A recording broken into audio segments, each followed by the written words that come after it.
dari Ibu Adelaide. Maaf ya kalau salah penyebutan nama. Pertanyaannya, kenapa kita tidak mengikuti perayaan Paskah seperti Kristen lain? Bukankah Alkitab mengatakan sering-seringlah merayakan Paskah itu, makan roti dan minum anggur, sebagai peringatan kita akan kematian Yesus? Silakan pendeta. Terima kasih. Konsep tentang Paskah itu sudah ada jauh sebelum Tuhan Yesus ada di atas dunia, atau Allah menjelma menjadi manusia, yaitu Yesus Kristus ada di atas dunia. Sudah ada, yaitu kapan konsep Paskah itu dimulai. Kalau kita baca di dalam Keluaran pasal yang ke-12, disitulah konsep Paskah itu dimulai pada waktu Tuhan berfirman kepada Musa dan Harun tentang saat bangsa Israel akan keluar meninggalkan Mesir. Dan kita tahu bahwa pada saat tulah yang ke-10 itu diumumkan kepada orang-orang Israel, diperintahkan agar mereka menyembelih anak domba yang tak bercacat, lalu kemudian darahnya itu dioleskan pada tiap-tiap rumah, pada pintu setiap rumah. Lalu kemudian maka dalam ayat yang ke-7 Keluaran 12 dikatakan dari darahnya haruslah diambil sedikit dan dibubuhkan pada kedua tiang pintu dan pada ambang atas pada rumah-rumah di mana orang memakannya. Dan inilah yang merupakan konsep Paskah itu. Inilah yang disebut Paskah, di mana Tuhan Allah tidak membinasakan orang Israel, tetapi sebaliknya ia menyelamatkan orang Israel oleh karena ada tanda darah anak domba pada ambang pintu mereka. Inilah konsep Paskah yang ada di dalam Keluaran pasal yang ke-12. Makanya di dalam ayat yang ke-11 dikatakan, bagian akhir dari Keluaran 12 ayat 11 dikatakan, itulah Paskah bagi Tuhan. Jadi pada awalnya Paskah itu adalah suatu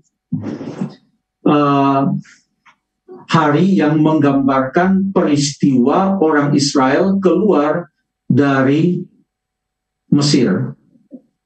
Orang Israel keluar dari Mesir, dan itu terus dirayakan setiap tahun, terus dirayakan setiap tahun. Apa tujuannya? Ada dua. Tujuan yang pertama adalah untuk memperingati apa yang telah terjadi, yaitu mereka diselamatkan atau dibebaskan, mereka boleh keluar dari perbudakan di Mesir. Lalu kemudian makna yang kedua dari Paskah, pada saat orang-orang Israel itu merayakannya, selain itu memperingati apa yang telah terjadi, itu juga menolong mereka untuk mengantisipasi dan mengharapkan apa yang akan terjadi sebagai kegenapan dari apa yang mereka lakukan setiap tahun, di mana mereka membawa korban Paskah itu, anak domba Paskah itu mereka bawa setiap tahun. Lalu kemudian apa itu yang akan terjadi? Yang akan terjadi adalah kematian Tuhan Yesus di atas kayu salib, dan Tuhan Yesus itu disebut sebagai anak domba Allah. Bahkan dalam 1 Korintus pasal yang ke-5 ayat yang ke-7 dikatakan anak domba Paskah kita telah disembelih, yaitu Yesus Kristus. Jadi apa yang mereka lakukan, yaitu memperingati keluaran dari Mesir, itu digenapi dengan atau oleh kematian Tuhan Yesus di atas kayu salib. Nah, sekarang kita hidup setelah kematian Tuhan Yesus di atas kayu salib. Apa yang diperintahkan oleh Alkitab untuk memperingati, kita tidak lagi memperingati keluaran dari Mesir, karena kita tidak pernah dijajah di Mesir, hanya orang Israel pada saat itu, jadi kita tidak memperingati Paskah itu. Ya. Lalu Paskah itu pun sudah digenapi oleh Tuhan Yesus oleh kematiannya di atas kayu salib. Sekarang pertanyaannya, apakah boleh kita memperingati kematian Tuhan Yesus di salib, memperingati pengorbanannya bagi kita di atas kayu salib? Apakah boleh?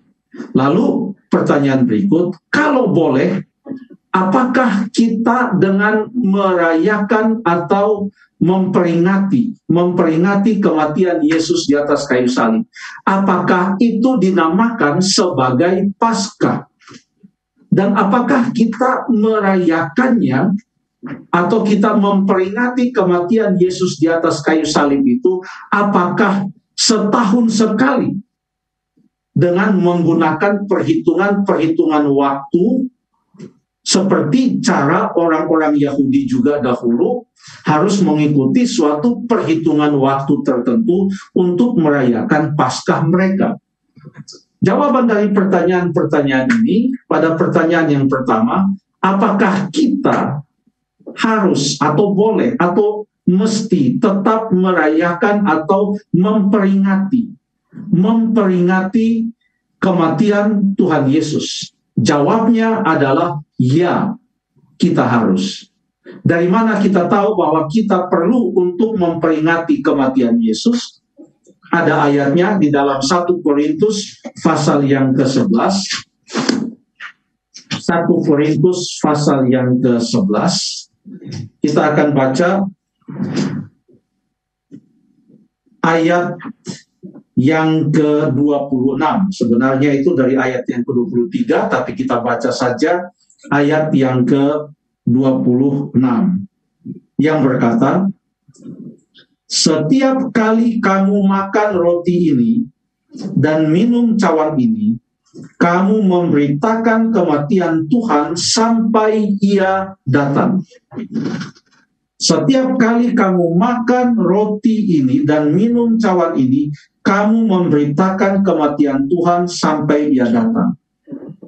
Dan Rasul Paulus mengutip kata-kata Tuhan Yesus dalam ayat yang ke-24, di mana Yesus pada saat memecah-mecahkan roti itu, dia katakan, inilah tubuhku yang diserahkan bagi kamu, perbuatlah itu menjadi peringatan akan aku. Demikian juga cawan anggur itu.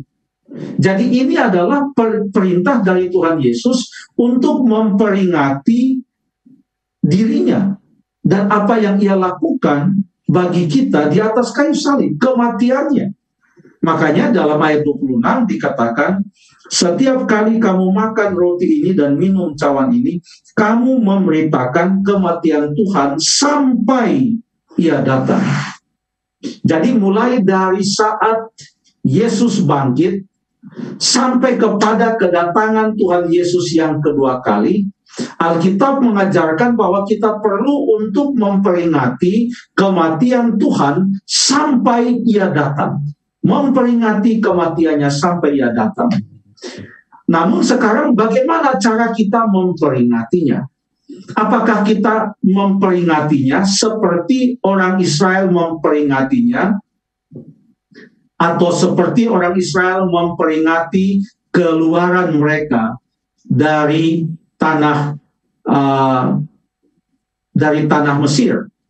Apakah kita memperingati itu setahun sekali?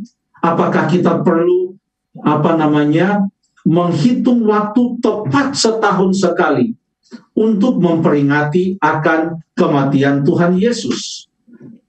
Nah, ada satu petunjuk dalam ayat yang kita baca tadi, yaitu 1 Korintus 11 ayat yang ke-26 mengatakan, sebab setiap kali kamu makan roti ini. Jadi kapan kita makan roti dan minum dari cawan itu?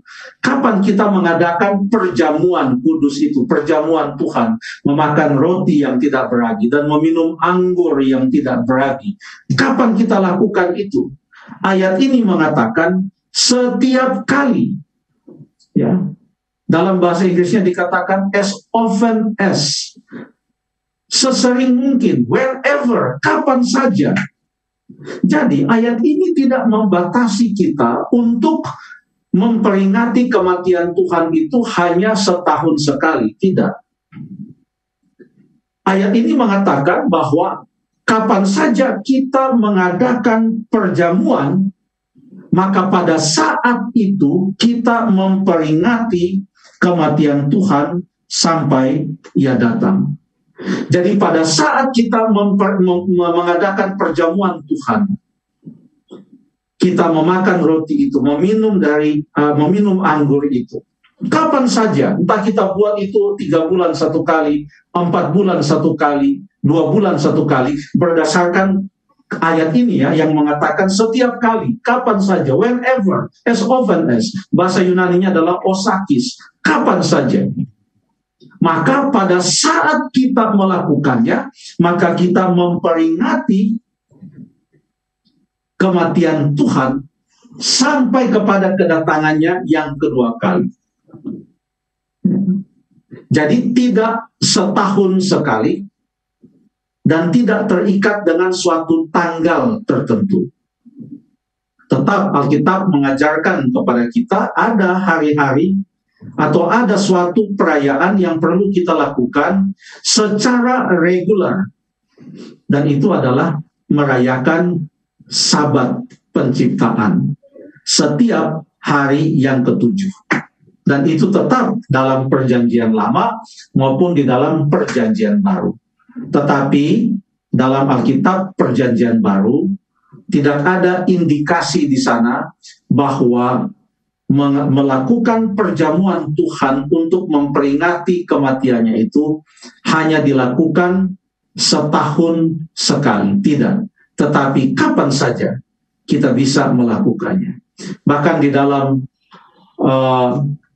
Kisah pasal yang kedua, Kisah pasal yang keempat, walaupun masih terjadi perbedaan interpretasi antara beberapa pelajar Alkitab, karena ada yang mengatakan, oh mereka berkumpul dan memecah-mecahkan roti itu adalah makan biasa. Tapi ada yang melihat itu, memecah-mecahkan roti itu adalah tanda bahwa mereka melakukan perjamuan Tuhan. Sebab memecah-mecahkan roti sama dengan dalam 1 Korintus 11 ayat yang ke-24 dikatakan ia memecah-mecahkannya dan berkata inilah tubuhku, sehingga istilah memecah-mecahkan roti itu menggambarkan perjamuan Tuhan yang Tuhan sudah buat contohnya pada saat malam Paskah sebelum ia ditangkap. Pada malam hari itu bersama-sama dengan murid-muridnya Tuhan Yesus memperkenalkan kepada mereka, memecah-mecahkan roti itu, lalu kemudian meminum dari cawan itu, dan sejak saat itu orang-orang Kristen melakukan itu untuk memperingati kematian Tuhan terus sampai Tuhan Yesus datang. Kapan saja itu dilakukan. Terima kasih.